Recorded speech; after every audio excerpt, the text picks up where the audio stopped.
안녕하세요. 이번 시간에는 유튜브 댓글 보다가 질문이 있어가지고 한번 이거 답변을 드리는 게 좋을 것 같아서 답변을 드려보도록 하겠습니다.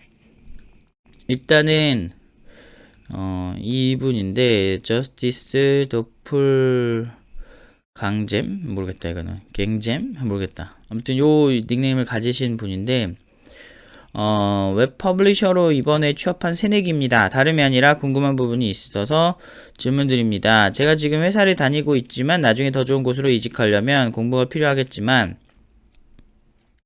신입 때 냈던 포트폴리오보다 더 퀄리티 있는 포트폴리오를 만드는 게 방법인지 선배님 입장으로 조언 부탁드려도 될까요? 라고 물어보셨는데 일단은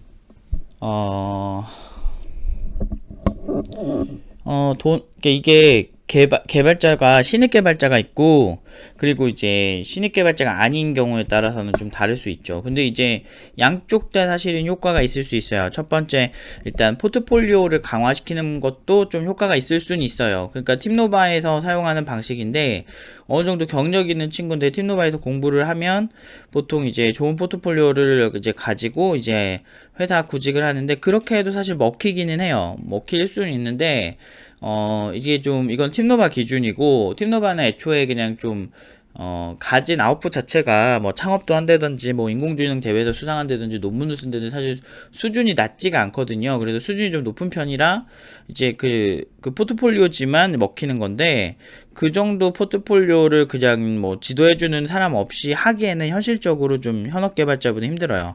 그러면 어떻게 해야 될까? 결국에는 이제 지금 하시고 있는 일에서 답을 찾는 게 가장 좋은 선택일 거예요.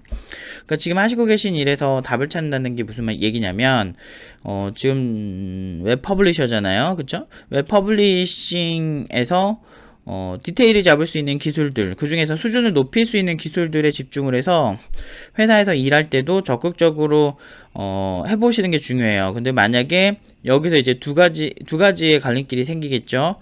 회사가 좀 단조로운 기술을 쓴다거나 좀 난이도가 낮은 일만 한다. 이 경우는 본인이 별도로 공부를 하셔야 돼요. 그런데 반대로 회사가 좀 수준 높은 다양한 기술들을 사용하고 있다. 즉 사수나 선배들이 어느 정도 가이드 해놓은 그런 기술들이 전반적으로 존재한다라고 한다면 그 경우에는 그 사수들이 왜 이런 기술을 선택했는지에 대해서 좀 면밀히 분석을 하고 이런 선택이 왜 좋은 선택이고 또는 이런 선택이 없어도 더 좋은 기술적 선택이 있지 않았을까라고 하면서 공부할 거리들을 찾아가면서 하시는 게 중요해요. 왜냐면 내가 다루는 기술들의 근본이나 역사적인 부분이나 이런 부분들이 많이 가지고 있으면 일단 첫 번째 뭐 나중에 오픈소스 프로젝트 하기도 상당히 좋고 오픈소스를 안 하더라도 그 기술적 구조를 이해하기 때문에 사용할 때부터 이미 달라요. 좀 그래서 수준이 좀 다른 퍼블리셔가 될 수도 있겠죠. 근데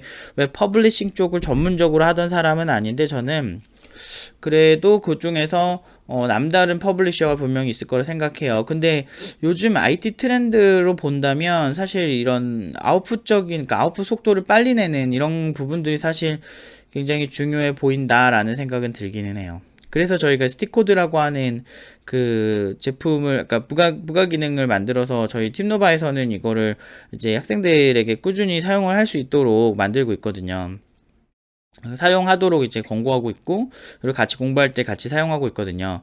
그러니까 왜냐면 앞으로는 생산성의 시대니까. 근데 이제 퍼블리셔 같은 경우는 확실히 그 기술적 최적화나 다양한 웹브라우저에 대한 이해나 이런 부분이 있으면 진짜 도움이 많이 되실 것 같기는 해요. 왜냐면 웹브라우저 파편화 현상 같은 게 되게 많아서 이런 부분에서도 좀 전반적으로 많은 노하우가 좀 필요해요. 서비스 레벨에서 실제 많이 해본 노하우들을 좀 어필을 하시는 게 중요할 수 있어요. 제가 정확히 지금 질문하신 분의 상황을 모르기 때문에 뭐가 더 좋다 나쁘다 할 수는 없어요. 근데 수준 높게 포트폴리오 신입들처럼 경력자 준비해서 간다.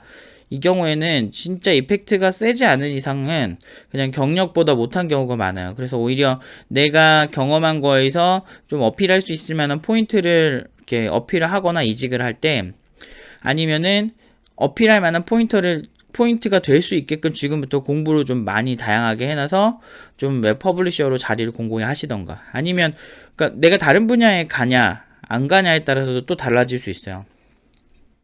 어쨌든 경력자는 자기 실력으로, 그러니까 실력이라기보다는 자기가 해온 커리어, 그리고 프로로서 해온 커리어를 어필하는 게 좀 더 유리하다, 이게 제 생각입니다. 그래서 그런 부분에서 좀 준비를 하시는 게 좋아요. 오히려 포트폴리오를 강화한다, 경력자가 그렇게 강화를 한다라고 봤을 때 회사 일에서 아무리 생각해도 뭐 특이점이 없는 거야. 이렇게 이거를 굉장히 다양하게 막 나의 실력을 보여줄 수 있고, 그런 포인트들이 워낙에 너무 없다라고 할 때는 포트폴리오를 강화시키는 것도 나쁘지 않죠. 근데 이거는 확실히, 근데 이제 현업 개발자들의 시선을 조금 말씀해 드리면, 물론 이건 제 기준이겠지만, 그러니까 신입들은 너 경력도 없고 아무것도 없으니까 뭐래도 할 수 있는 거 보여줘봐 라고 해서 이제 포트폴리오나 그동안 공부해온 이력들을 보는 거고, 이제 경력자들은 전에 회사에서 뭐 하셨어요? 프로로서 이거를 런칭한 경험이 뭐가 있으신가요? 이런 느낌으로 많이 물어본다라고 보시면 될 거예요. 왜냐하면 이게 프로를 상대하는 거랑 아마추어를 상대하는 거랑 이제 거기서 좀 차이가 있거든요.